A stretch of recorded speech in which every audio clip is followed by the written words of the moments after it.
Yellow, it's Briggs here, and like always, welcome to All Day Anime, and it's time boys. I know I promised this video a while ago, but here it is, the 7 Deadly Sins Mythology Explained. And in today's video, I will be focusing on Arthurian legend. Now if you don't know, the Arthurian legends are stories that revolve around the character of King Arthur, and all 7 members of the 7 Deadly Sins have some connection to Arthurian legend, and are based on these stories. And today I will be explaining who the 7 Deadly Sins are based off of, and how they resemble these characters from legend. Let's start off simple with Merlin. Merlin is a legendary figure best known as the wizard featured in Arthurian legend. He was known as the Great Wizard, prophet and advisor to several kings including King Arthur, and he also had an apprentice named Vivian. And in the series, Merlin is a great mage, similar to being a wizard or witch, is an advisor to King Arthur, and even has an apprentice named Vivian. So as you can clearly see, Merlin was directly based off of the Great Wizard Merlin from Arthurian legend. The only real difference is that Merlin is a girl. And let me just say, I definitely like this version better. Next up, we got Mellie Otis, who in Arthurian legend was famous as the King of Leones, the father of Tristan, and Tristan was one of the knights of the Round Table. And if you're not familiar, the Round Table is King Arthur's famed table in Arthurian legend, where he and his knights would discuss matters as equals. Now those last points don't directly relate to the series, although the name Mellie Otis is an Arthurian legend baby name, and was most likely given to him due to his youthful appearance, despite him actually being extremely old. Next up, we have Bon.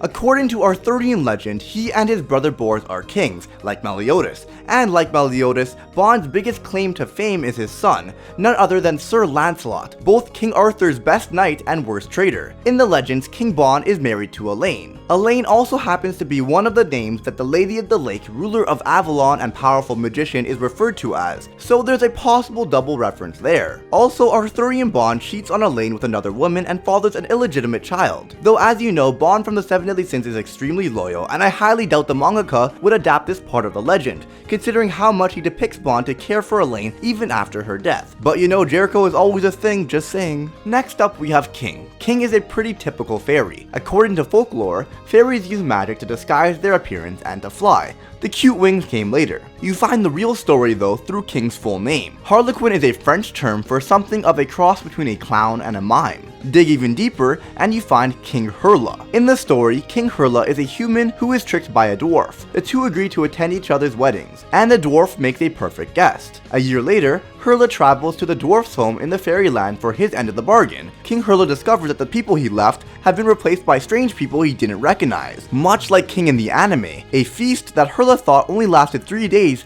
actually kept him from his home for over 200 years. Having lost the one person he loves most, both in the anime and in the legend, Harlequin becomes an eternal wanderer. Next up is Diane, and before we begin, if you made it this far into the video, type the word Arthur down below to show that you made it this far into the video and to show some love for the video. While you're at it, feel free to smash that like button. But without any more delay, let's continue. It's not as certain which Arthurian woman Diane is supposed to represent, but considering her closeness to nature, she is probably a reference to the goddess Diana of the Wood. Diana of the Wood has close ties to the Roman goddess of nature and the hunt Diana. When the figure of King Arthur emerged, Britain was under Roman rule, so it's not unusual that someone of mythologies and legends got morphed together. Oddly enough, Diana's origin seems to describe Elaine's story more than the giants. According to one myth, Diana had a sacred fountain which was guarded by a single person. Once in a while, a traveler would approach and challenge the guardian of the spring. The victor of the battle would become the spring's new guardian. So I'm starting to get the idea that the mangaka did base all his characters off Arthurian legends, but kinda mixed them around to his liking.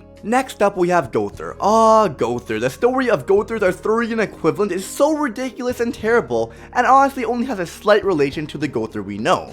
I'm mainly sharing this story just because of how ridiculous it is. In the legend, Gowther's mother was tricked by a demonic fairy and became pregnant. This demon had a reputation for tricking women, his most notable conquest being Merlin's mother. And so Gowther, half-brother to Merlin, comes into the world. Baby Gowther terrorizes everyone around him, somehow killing off several of his nurses, and then biting off his brother's nipple. Adolescent Gowther is no better, raping left and right, and even burning a convent of nuns to the ground.